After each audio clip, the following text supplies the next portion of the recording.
जोर के रह गइल बे हिस कोहिन की मारो में बूढ़ ठेलो समझी ना आइयो आइनो राई छै कोइनो छिया छिया कोइले बड़ा मरले बड़ा हक के दम बड़ा पाट देले बड़ा मारो हां ए दीदी जी भक भक बसाता ओने नाक ना दे जाता के जाई ओने ए दादा अरे ई समझी साला ऐसी ना मानिए जेठानी जी एकरा के खूब नीमन गाड़ी गरियावे के गरियाव अरे मारावा में छूटी गइल पेट ए समझी तू का खा के आइला हो मारावा में छूटी गइल पेट ए समझी तू का खा के आइला हो कच्चा कच्चा रोटी खैला मुर्गा के बोटी खैला पीस नोची नोची खैला समझी सरऊ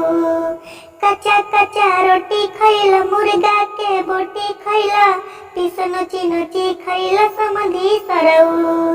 लेके बारात आइला ले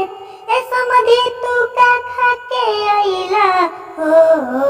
मड़वा में छूटी गइल पेट ए समझी तू का खा के आइला हो धोती कैसे गीला भइल पेट कैसे ढीला भइल खेल कुले अकेले भइल समझी सरऊ धोती कैसे गीला भइल पेट कैसे ढीला भइल फेल कुले अकेले भइल समझी सरऊ आइला त कैला नहीं भेट ए समझी तू का खा के आइला हो मड़वा में छूट गइल पेट ए समझी तू का खा के आइला हो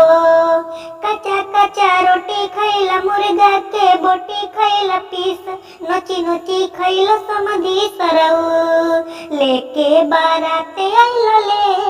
ए समझी तू का खा के आइला हो मड़वा में छूट गइल पेट ए समझी तू का खा के आइला